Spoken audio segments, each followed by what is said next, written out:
This is Only the Strong Survive, a podcast powered by Kahn Media, where we dive deep into the world of business, leadership, and innovation. I'm your host, Dan Kahn, and I'm honored to have you join us today.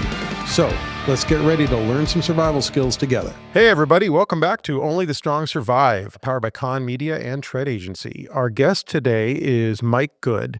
Mike, I've actually known Mike and worked with Mike a few times over the years, and he fairly recently, in the past year, has become the president of the performance racing industry, PRI, including the PRI Show. Mike's a leader with over 25 years of experience, including most recently, president and CEO of Dynamat. So Mike, right off the bat, welcome to the show, and I'm glad to have you here. Thanks so much, Dan. It's an honor to be here and love Team Kahn, man, and all that you guys do. So I appreciate being asked to jump in today. Look forward to it. Thank you. Feeling is mutual. So before we even dive in, and we're going to talk about your background, we're going to talk about leadership, we're going to talk about the future of motorsports, but right out of the gate, you and I both saw each other on the show floor a week ago, a year ago.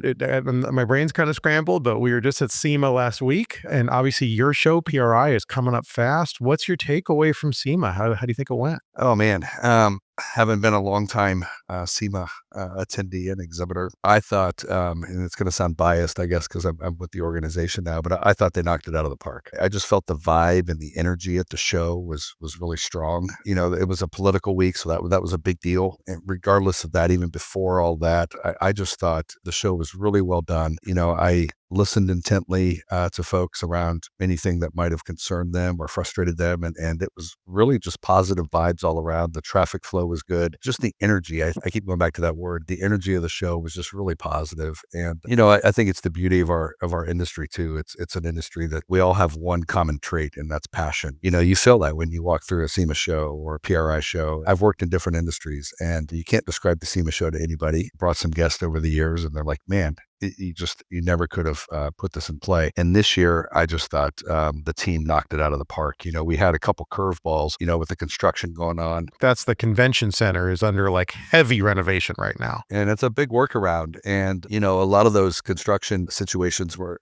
you're kind of navigating them last minute. And Tom Gattuso and the team that puts that show on, they navigated that flawlessly. Yeah, you know, you and I have not rehearsed this and haven't really even talked about it, but not only are we on the same page, I'm using the same language, which I think is interesting. I've had probably 10 conversations since last week where people who either were or even weren't at the show are like, what do you think? How'd it go? And it's almost verbatim word for word. I say the same thing, which is, and it sounds kind of hippy dippy, but I'm also talking about like vibes and energy. This was my 25th or 6th SEMA. I'm not sure. I think technically since I skipped, well, we all skipped 2020. So it was technically my 25th. This was the best SEMA show since at least 2019. First of all, the crowd density was there. Like there was a lot of people walking those aisles. I've heard, and I'm sure you have way more insight than I have, but I've heard 150, 160 is not a unreasonable number. But the halls were full. The exhibitors' booths were full. Press conferences were as slammed as they were pre-pandemic. But yeah, the big takeaway for me was vibes. Like everybody seemed upbeat, and I'm wearing my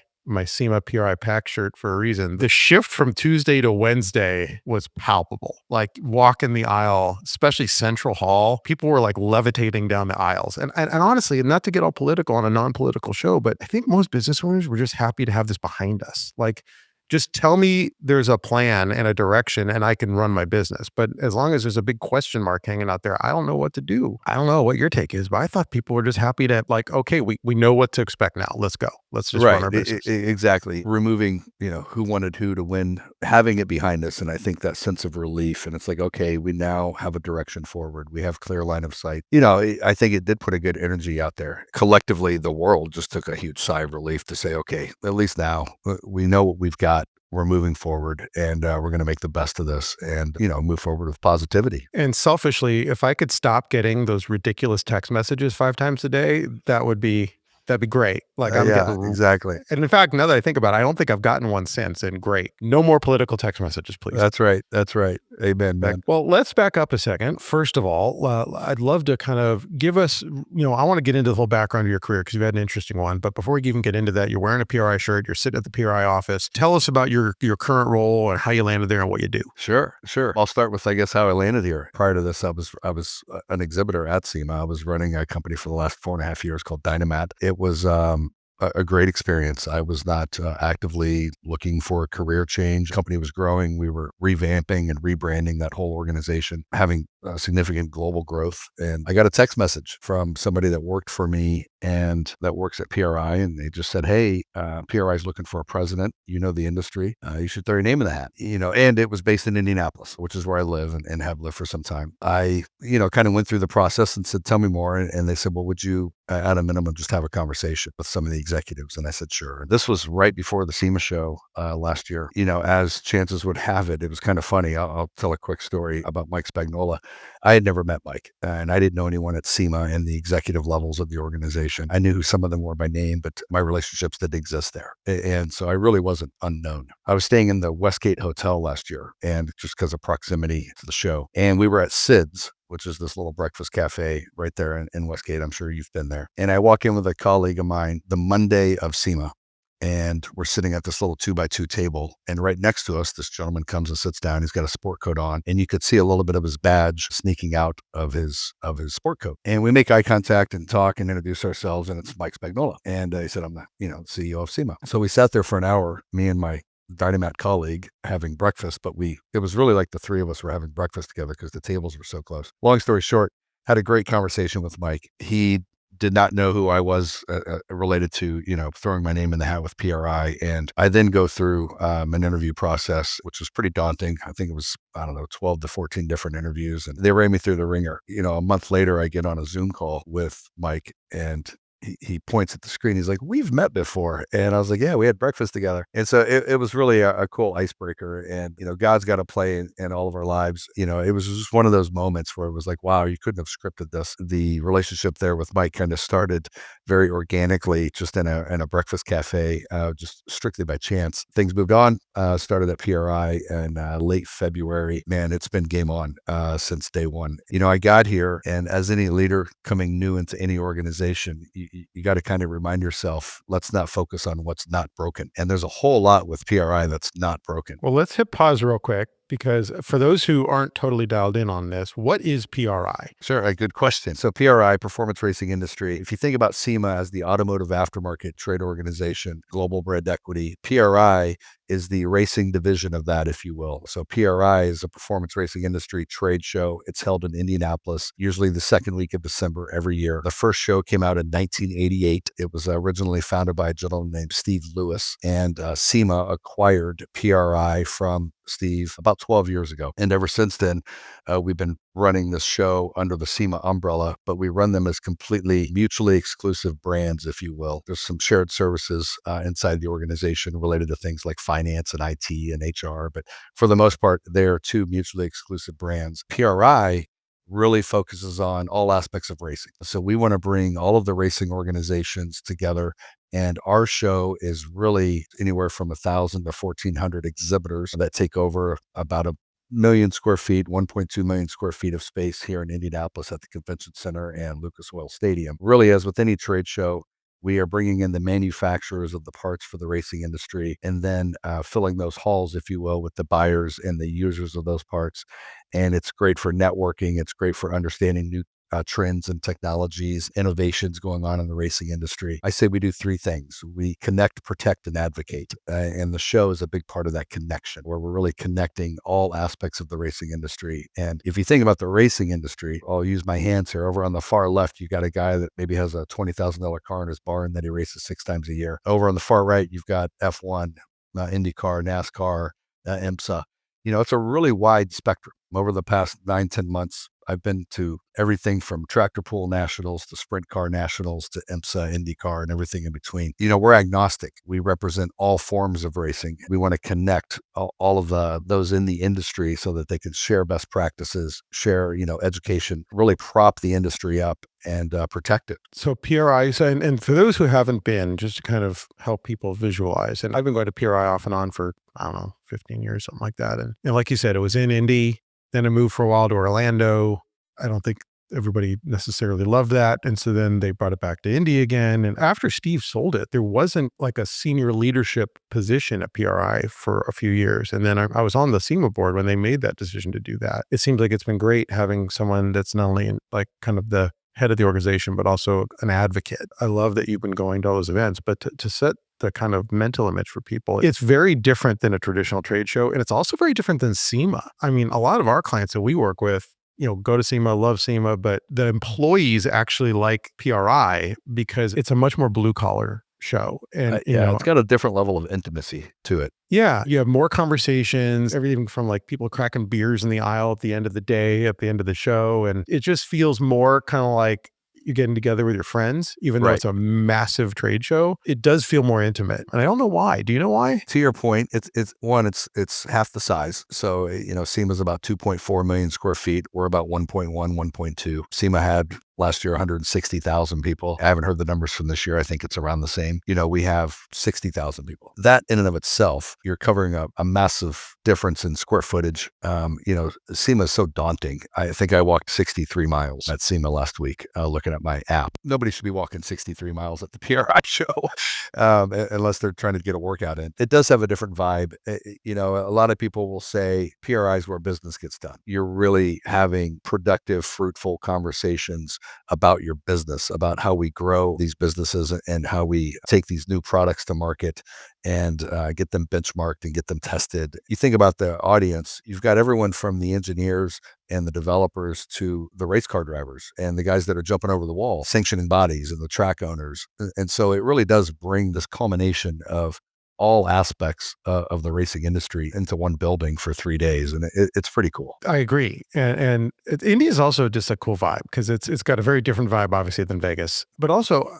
I feel like at the PRI show, and maybe I'm wrong, but it feels like it's a more focused audience. I think one of the things about SEMA that's great, but also is very different than PRI, is you walk the aisles of SEMA and it's very much a microcosm of car culture because you see everything from guys in blazers that are there from some private equity group trying to do an acquisition to, a guy in a car show t-shirt with a beer stain on it having a margarita and everything in between. Like those are the bookends and you've got the full spectrum, right? The other thing about SEMA that I think is sort of interesting is for decades now, it's like, oh, it's a trade show, it's a consumer show, it's getting to consumer, and all this like kind of friction. I mean, even years ago when I was on the show committee, that was friction. But the reality is everyone who's at SEMA is a car person. And a lot of those people that are like consumers are actually in the industry, but like we're all car guys too, right? You get some guy who owns a body shop in Des Moines. He's at the show and he's walking around, he's looking at all the show cars and he's standing in line to meet Chip Foose or Dave Kindig or whatever. But he's also like, he does own a business and he is there to do business. So he's kind of doing both. At PRI, if you're at PRI, you are there for a reason. Like you are there because you are involved in motorsports at some level. And maybe you're a sportsman racer, like you said, with a car in the barn. Maybe you're Chip Ganassi. You're not there because you really like collecting stamps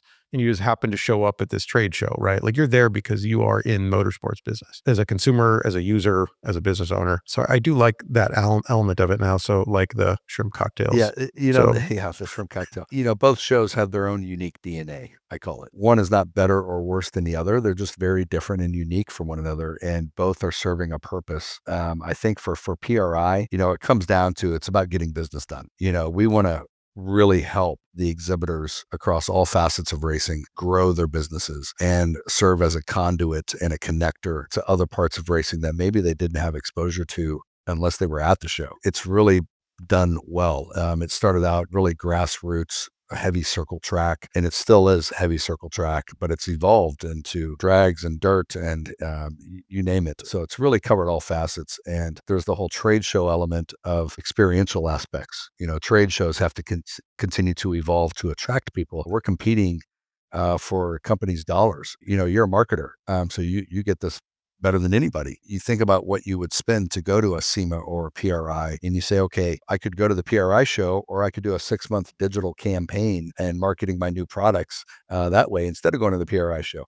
I take that challenge as we really have to deliver a strong value proposition. The connectivity of the show and the ability to embrace new innovations and new trends and introducing folks. It's a big deal. And it's something that we take near and dear, and we're always trying to kind of reshape that. Well, I love that. And I think we are going to spend quite a bit of time today talking about not only the trade show business, but also the motorsports industry. But before we get into that, you've got kind of an interesting background. So if I tell me if I'm wrong here, but I think you were in like med tech, I think, right? And then ended up selling a company, being involved in some acquisitions. Like you said at the intro, worked with us a little bit at Dynamat. Now you're leading a a trade association, trade show. So it's been an interesting arc. So give us a little background on your career. Like what'd you set out doing and how'd you get into the med tech thing? And now you're doing motorsport. Like it's an unusual arc. So how'd that happen? It is an unusual arc. I'll take a quick step back and I'll give you a condensed version of this. My father was with General Motors for 30 some years. And, I grew up around the cars and racing. And my dad used to drag me to the tracks when I was a little kid. And he wasn't really dragging me. I was the one dragging him. Was always around it. I started out in college and high school. I started my own detail company, detailing cars, was heavy into motocross racing.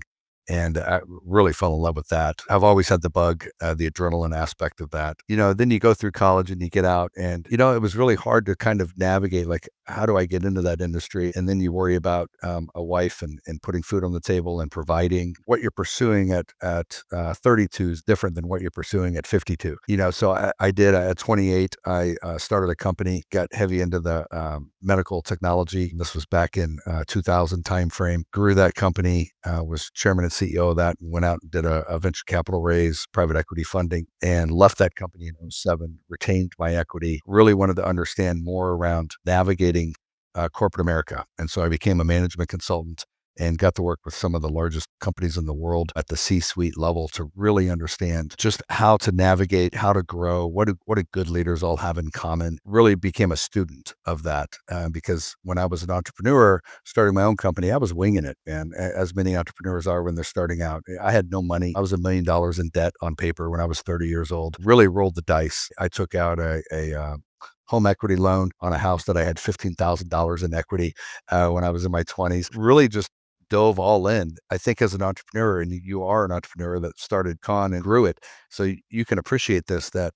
you got to be wired a little different. You've got to be willing to really risk it all and be able to dust yourself off and get up and fight again another day. And, none of it went as I expected, but when I reflect back on it, I'm like, my gosh, you're either learning or living, right? It's like this constant navigation. Learned so much through all of that. Got my MBA along the way while working to just continue to refine my skill set. Then got into corporate leadership, really on the CMO and the sales and marketing and ops side of the world. Was able to branch into a company called FinishMaster, which was, it still is, one of the largest kind of distributors of the paint, collision and I've repair heard of them. industry. Yeah. They're a big Uh, but, company. yeah, they were acquired by LKQ last year, but they were headquartered here in Indianapolis, and left FinishMaster, became the CEO of Dynamat, did that for about 4 years, 4.5 years, and then ended up at PRI. I'd always been around the industry even before FinishMaster, kind of on the outskirts of it, just kind of learning my way, really trying to navigate to where I could open up a path at some point and strike when that opportunity presented itself. A lot of times you've got to create your own luck. You've got to create some of your own opportunities. You've got to be willing to kind of reinvent yourself and step outside. I spent a lot of time mentoring and coaching, and I have mentors that I've spent a lot of time learning from. I always say that the most impactful times in your career are when you were outside of your comfort zone, doing something that you had no idea if you were going to be successful in taking it on. But that's when you really grew. And it's also looking back, those career setbacks.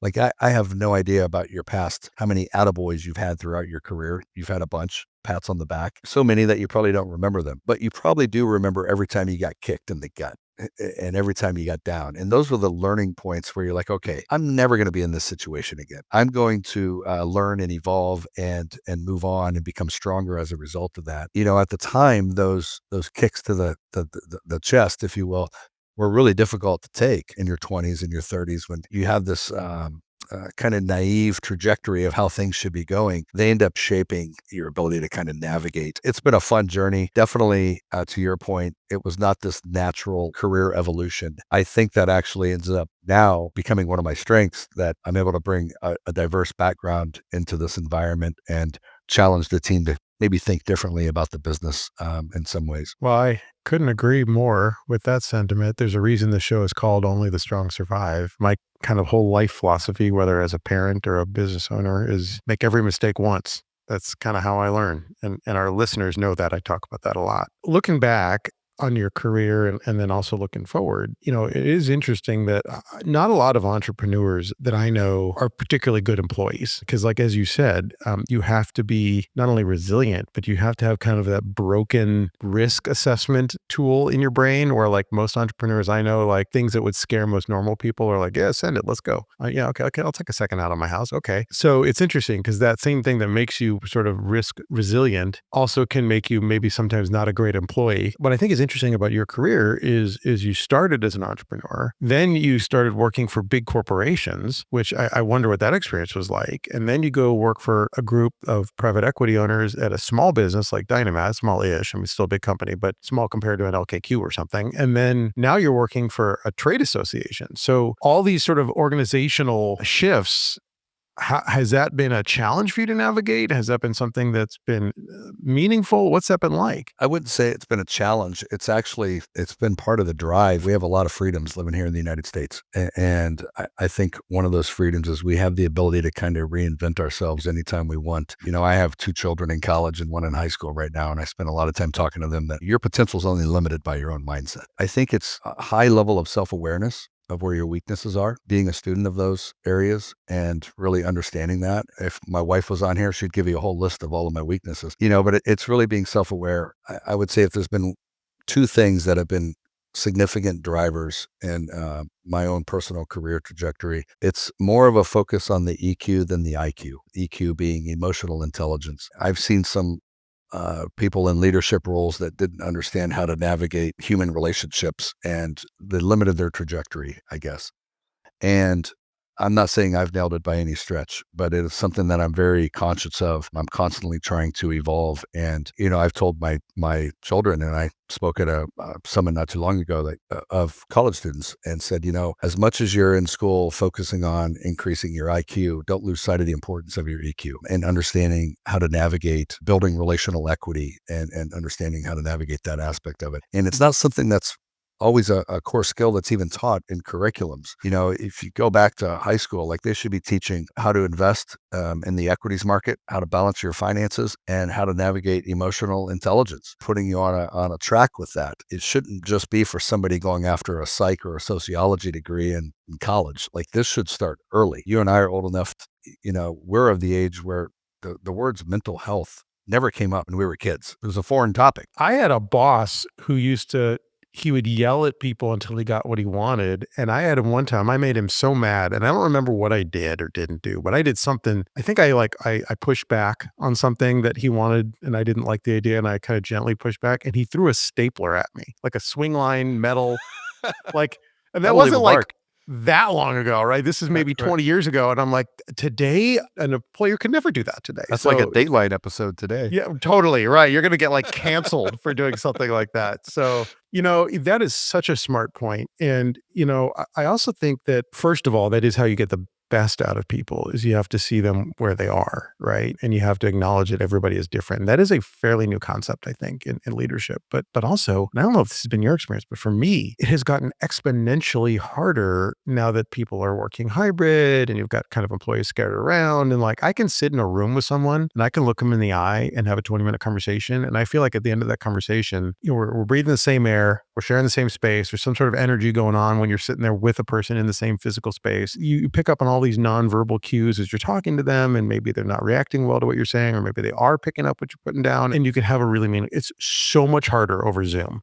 100%. And in our case, we've got about half our team that's in Southern California and the other half is kind of spread around. And I actually just had a conversation with a coworker about this today. And, like, we have a leader on our team named Diana that she is so high EQ that she's actually probably one of our easiest remote employees to work with because she's already pre-wired to constantly put in the extra effort to see, like, she's checking in on her people. She's checking in on the leadership team. She's always making sure everyone's on the same page. Like, but that's a skill that, you're right, no one used to talk about up until fairly recently. And if you're not wired that way, the employee that, like, we all have some of these employees, there's nothing wrong with it. But that employee that I think is just like, I got to get up, I'm going to do my job, and then I want to go home and I kind of want to be left alone. And I'm like, I'm not like a D player, but I'm also not an A player. I'm just going to show up and do my job. That person, if they're going to an office every day and they're surrounded by coworkers and they're kind of in the mix with these conversations that are happening over cubicle walls, they're going to be fine. But if you take that person and put them in an isolation chamber, that's a hard person to manage. Right. That's right. You're right. Whoever can figure out how to fix that problem is going to make a lot of money, because I feel 100%. like 2024, 2025, that's a real issue in the workplace. It is, and we all live in this remote world, and I have a team here in Indy, a team in Southern California. We have employees out in DC, and then we have remote employees sporadically around the United States, Florida, elsewhere. I think I have 3 Zoom calls after this podcast today. You live in that environment. You have to really get up every day with a totally different level of intentionality, I'll call it, to really try to connect with these folks and meet them where they are and hear them out. And you'll never reach a destination where you can take your foot off the gas. Like, that is a constantly, I love the relational aspect of my career. I'm not a work from home guy. I can't do it. I've tried. We all had to try at some point. I just learned, like, I need to be able to walk down the hall and talk to Jenny or Johnny and have a conversation and look them in the eye, to your earlier comment. You just have to be really intentional about it, and you can't let up. I always gift books to a lot of team members over my career. And, it gets to that kind of Start With Why, his book that kind of launched him. And then he had some other Leaders Eat Last is a great book as well. That whole Start With Why concept, it's a little bit around, if you're constantly coaching your team up, I always ask, who's your replacement? And they're like, what do you mean? And I'm like, well, you need to be coaching somebody up. You're fine. You're not going anywhere. You always, I'm trying to coach people up to take my job at some point. And I just think it's important. A lot of times you want to help them get to their why. Like, what are you hoping to attack? And it's all part of the career evolution. Leadership is something that has a lot of different traits to it. We've seen good leaders. We've seen bad leaders. We're always picking up traits from many. I just think it's something that's a constant evolution. What do you look for in new hires as you're recruiting and trying to add to your team, given everything you just said? I think my number one hiring trait is curiosity. I need people to come in and be curious. I want people to come in and question why we do things the way that we do them. And I want them to have a curious mind and feel like they have a voice, regardless of the position, and that their voice is going to be heard and acknowledged. When you try to attract that type of mind into the organization, it really permeates innovation.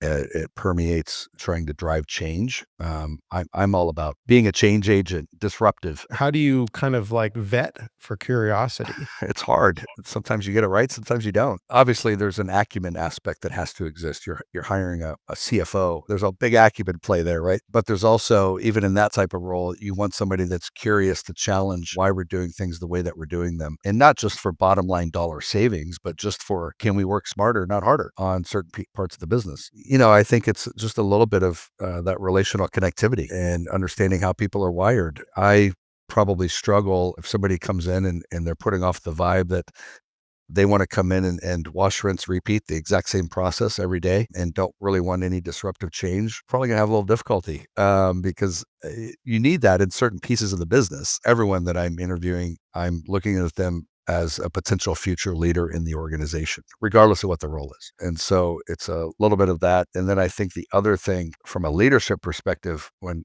hiring leaders, it's a trait that I don't think you hear a lot of people talk about, and it's the ability to make a decision. As a management consultant, one of the things that I saw a common trait among some of the best leaders of companies like Cisco and NetApp and Intel and CDW, like really strong companies in their categories. These guys weren't afraid to make a decision. They weren't afraid to stand by that decision. Obviously, we want as much analytical intelligence that we can have to formulate that decision, but sometimes you just don't have it, and you've got to make a decision. You've got to go. I think that's another big trait that I look at, is if somebody has a high level of hesitancy and really need 98% of the facts to execute, then you're probably going to run into hurdles, because more times than not, you're not going to have 98% of the data. Yeah, that's a good point. And I think that you say that because you work for some pretty big organizations, including like SEMA PRI is not small. I mean, you've got a lot of employees there. And one of the things I've found is I've shifted in my approach to leadership, because, we used to have kind of a, this is the way we've always done it attitude. And you're right. If you're hiring people with a high degree of curiosity, those are the change agents that are going to help you improve. But you have to be able to put your ego aside, because 100%.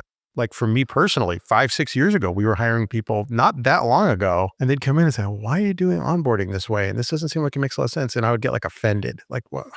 Because it works. Why you?" And it's like, no, you can't have an ego. Like you have to put that away. Some of those ideas are going to be really good and they're going to actually really like push the company forward. And some of them are not going to work. And you have to say like, okay, we tried and we'll learn from it. But that's a hard thing, I think, especially for people who have been a leader for a long time. I've noticed that sometimes, either they really are doing what you do and they kind of lean in to change, or they kind of go the opposite way. And it's like, no, like this is our process. And who are you to come in and tell us we're doing it wrong? I have a saying about everyone wants change till it shows up on their doorstep. And then they're like, oh shit, change is here. Don't answer the door. It's an interesting dynamic for sure. Well, let's shift gears a little bit because I did want to talk, to the president of PRI about motorsports, and I would love to hear your take on everything that's going on. And as somebody who kind of like you, I spent my childhood going to the drags and going to motocross, and I was fortunate to grow up with a dad that was a car guy and a grandpa that was like kind of car guy like Depression era car guy. So like he liked it, but didn't like spending money. My dad was the opposite. He was like very typical boomer, like modify everything. It seems like there's a lot of change happening right now, good and bad. I mean, on one hand, 10 years ago,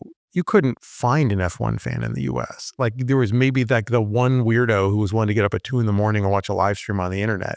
And now it seems like everybody's an F1 fan. And I see like Lando bumper stickers on minivans. And like, so, that stuff's interesting. And yet at the same time, at least in Southern California, and I'm curious what your take is because you have a much better read on what's happening nationally. We lost Cal Speedway in the Yep. past year. Irwindale. We just found out Irwindale, and they've been threatening to close the Irwindale for years, and it seems like it's actually happening. So if that does happen, we do not have a real racetrack left in the greater LA area of any type, which is depressing. So what are you seeing happening both kind of at the high level, F1, NASCAR, IndyCar, and then at the sportsman and grassroots level? Like what's going on? Because it seems like there's a lot of change happening right now. I'll start up at the top there with, F1. They were bold.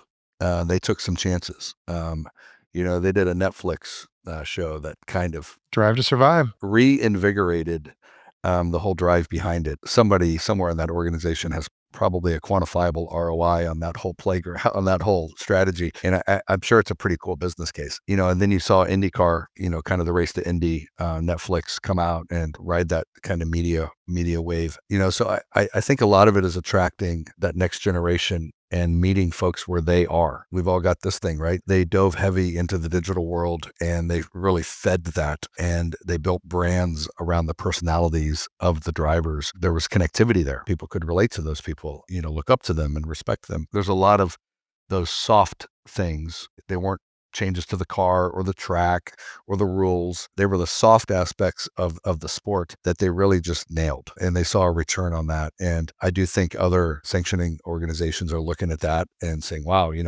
let's try to emulate that. We all have to continually reinvent ourselves. Your business, you've had to reinvent Con Media probably multiple times. About every 2 years, we have a completely different business model. Yeah. So it's a little bit of that. You're talking about an industry that's not necessarily excited about driving huge disruptive change generationally. They're being forced to do it. And some are fast and some are reactive to it. And I think you're seeing the results of those things play out. I think it was 13, 14 racing events I've been to in the past several months. Like I was down at Road Atlanta at Petit Le Mans. I don't know if you've ever been to that. Spectacular. It was my first time there. I will be back every year. The cultural energy of that environment on that track was unlike anything I had seen in quite some time. And I say this as somebody that's been to 29 Indy 500s in every brickyard and everything at the track that's about 200 yards to the north of where I'm sitting. That's IMSA.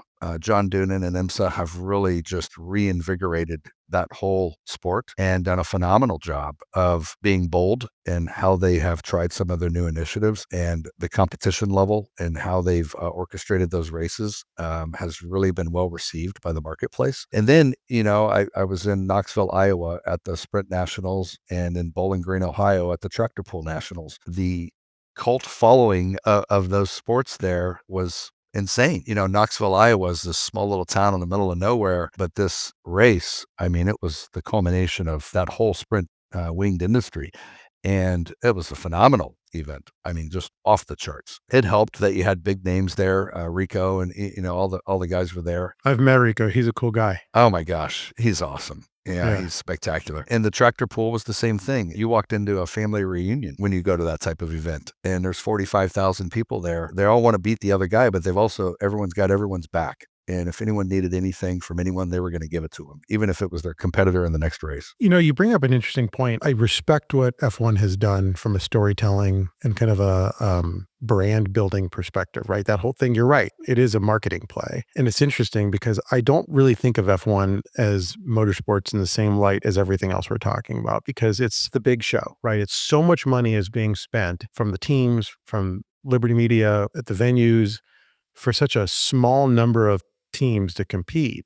It's really a different animal compared to the sportsman level stuff. And even like you said, like tractor pulls and everything. But one thing I did think was really interesting was I was at the SEMA show last week, and I'm going to probably butcher his name, but I think it's Mohammed Ben Sulayem, who's the president of FIA, was just walking around the SEMA show with like one guy who I assume was like a bodyguard or something, but he was just like in jeans walking around, just being a car guy. And he ends up at he went to the first Ring Brothers press conference we did, geeked out, talked to Mike and Jim, then just started like showing up at all their other press conferences. And I have a photo in my phone where when they unveiled their Grand National build, which was built for this really neat family, the guy who bought it or who owns the car and commissioned the build is in his mid 40s probably, and he's got a 13-year-old daughter. And I look over and they went on to the next press conference and the guys are unveiling this Blazer. And Muhammad is talking to the 13-year-old girl about her dad's Grand National for like 20 minutes. And they're in this like super in-depth conversation about the GNX versus the Grand National versus the T-Type. And she's carrying her weight. So first of all, awesome that she knows as much about a car that was built way before she was born. And he's super engaged talking to a 13-year-old. And I'm like, they're just being I'm like, these are two humans that have like nothing in common on paper. And he's the president of the FIA. And I'm like, so there are real car people here. It's not just a circus that goes from like town to town. Like these are real car people. They're real enthusiasts. I thought that was really cool. I wonder from your perspective, because you have to represent all of motorsports, right? So it feels like, and maybe it's only because I live in Southern California, aside from like obviously like the F1 thing and maybe even Indy. It seems like there's been this sort of shift where motorsports is not only still happening, but really maybe even growing and flourishing in sort of the more sort of rural areas. And I don't know if that's a real estate thing or like a politics thing, but it seems like it's getting harder and harder to go to a motorsports event if you live in Chicago, New York, LA. But if you live somewhere else in the country, even in like more rural parts of California, like you can go to a dirt, circle track race. You can go to the drag still. I mean, we even, because we're in Ventura County, north of LA, there's a guy who owns a private piece of land up near Santa Maria that has enough real estate that he puts on an event called the RPM Nationals. And it's all vintage drag racing on private property. And he just does it because it's fun and it's awesome. It's awesome racing. And the cars are cool. The people are stoked to be there. He's stoked to have everyone there. I don't think anybody's making money on this deal. I think the whole thing is just straight up passion project. So, I mean, is that true? Is that not true? Because it feels like it's sort of shifting away from the urban centers that used to support racing as an entertainment. What I am seeing aligns exactly with what you just laid out. There's a couple thousand racetracks across the United States, depending on the database and what you're looking at. The number varies. I've seen as low as 1,100 and as high as 2,100. And I think it varies if they're including certain types of circle tracks or drag strips in the data. But we want to protect those. We want to keep them going. A lot of it's a real estate play. Somebody owned a racetrack for 60 years and then they were just offered, 300,000 an acre. It's like that's generational wealth.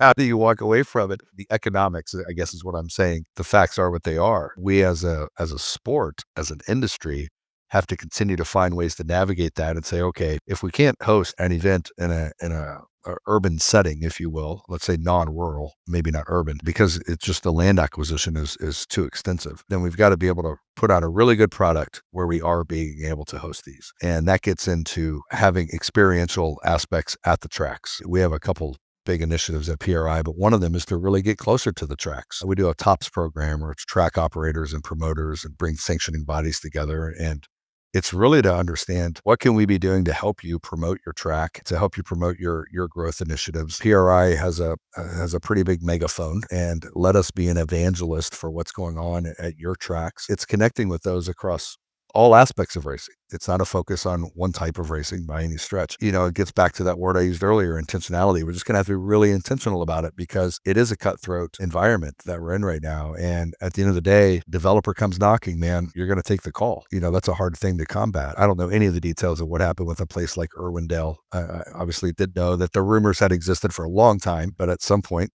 again, I don't know what happened, what transpired, but I'm assuming somebody picked up the phone, right? That's a good point.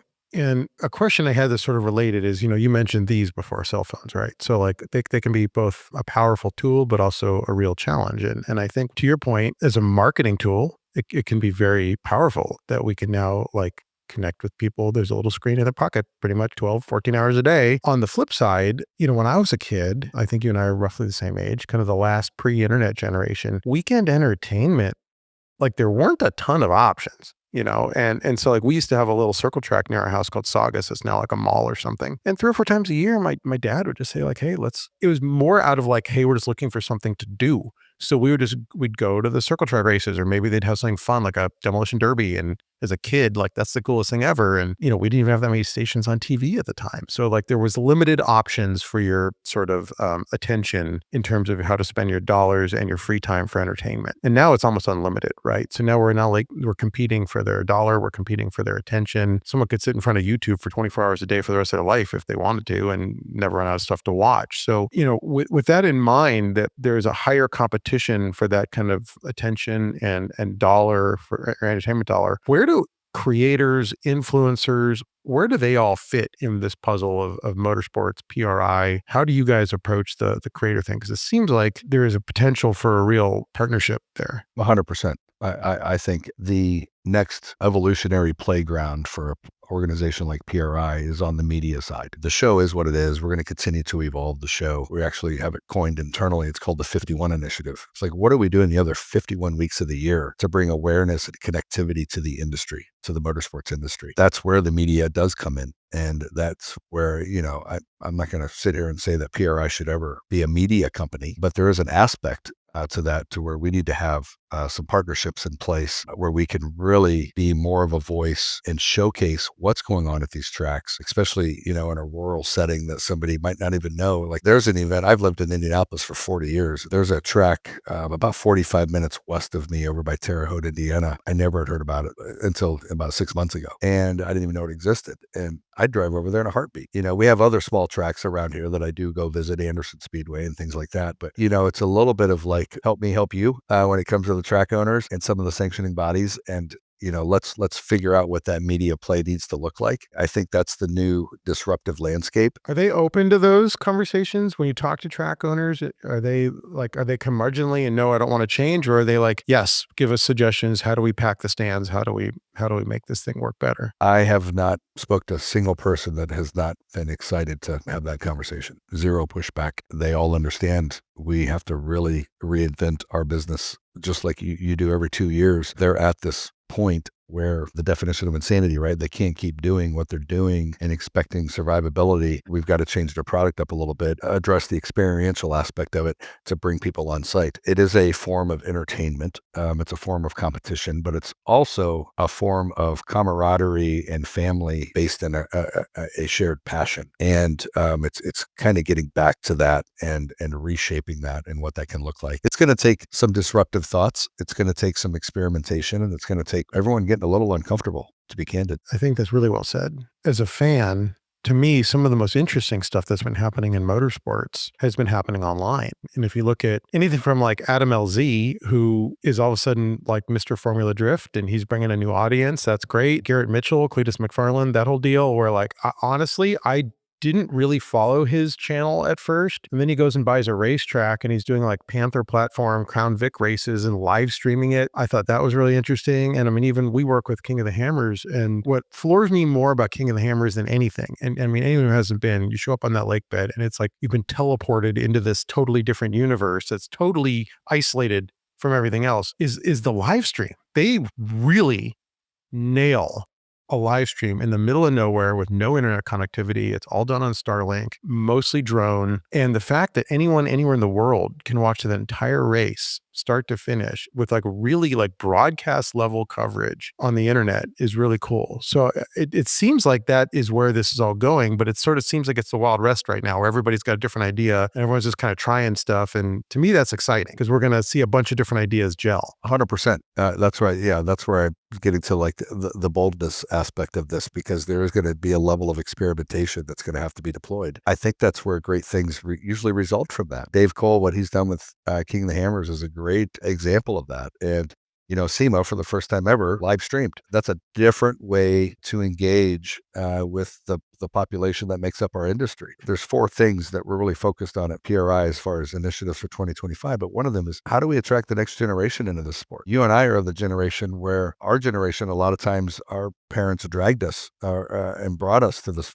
to your earlier statements. That's not necessarily the case as much anymore. It happens, but now it's more in pockets. And so it's this whole generation, multiple generations of younger folks that are seeing all this on their phones and just scrolling through it. How do we put out a product that says, wow, not only do I want to go to that event, I want to work in that industry. So my son's a freshman at Indiana University. And I'm like, what are you thinking you want to study? This goes back several months. He's like, I don't know, maybe accounting. And I'm like, okay, walk me through that. So 30 years old, 35, what do you see your career trajectory playing out looking like? He's like, I don't know, maybe partner track at E&Y, Ernst & Young. I'm like, oh, don't have to worry about my son balancing his checkbook. I said, let me throw another one at you. You love everything in the motorsports industry. What if you took your accounting degree and instead of going into a big 4 corporate accounting, you went to a race team and you said, hire me. I just graduated. Hire me at $20 an hour. I'll come in and be a junior controller and mop the floors and learn the business. And then you become the controller, then the VP of finance. Then at 35, you're the CFO of Andretti Global. I use them jokingly as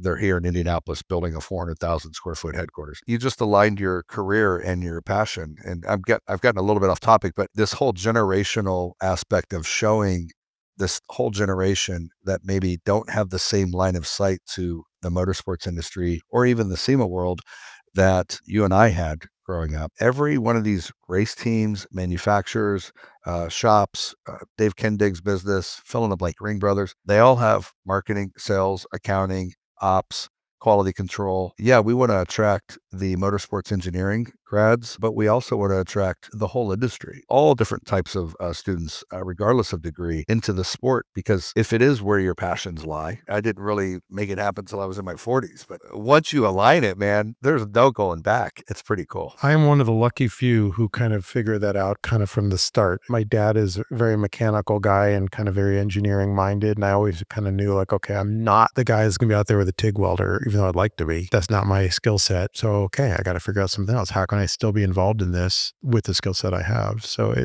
you're right. I think that's a really good point. As we kind of start to wrap things up, I did have a couple more questions. One of them is this whole electrification thing. It seems like we've been on a bit of a roller coaster. Everything was going to be electric by 2030. It seems like now, last year or so, maybe that tide is sort of shifted a little bit. How is that impacting the motorsports world, or has it? Oh, yeah. I would branch it beyond EV and say alternative fuels. So you've got hydrogen, you have hybrid technologies. I would say it's all in its infancy right now. To go a step farther than all of that, you have autonomous racing where there's cars with no race car drivers in them. There's all kinds of kind of disruptive things going on in the motorsports industry. A lot of it, to me, motorsports is kind of the tip of the spear when it comes to so much happens and is born out of the motorsports industry that then makes it into the consumer sector. ABS brakes, your seatbelts in your car. I could go on and on. You could list 20 things, I'm sure. Yeah, fuel injection. Yeah, formed in racing that made it into the consumer world. I see the motorsports world as kind of the proving ground, the experimentation playground of all of these different things. It would be way out of line for me to project where I think that's going. But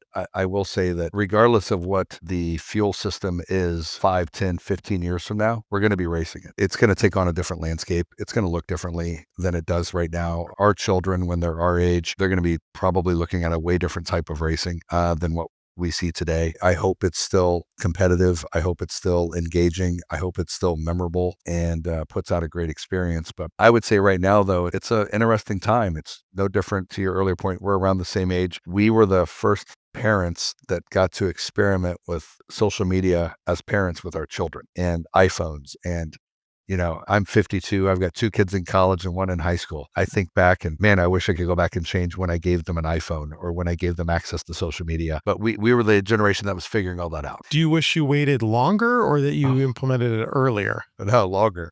Okay. Longer. I think, yeah, that's a whole other show. But yeah, that's, giving kids access to the entire globe at a moment's notice when their brain isn't fully developed enough to navigate that is that's a dangerous playground. But the point of that, we were the experimenters of that technology, kind of like right now in racing, there's a lot of experimentation going on. We're at the infancy of what a lot of the racing landscape's going to look like. You hear all the polarizing topics of why would I go see an EV race? There's no sound. I totally get it. I want to hear the cam. It's evolution.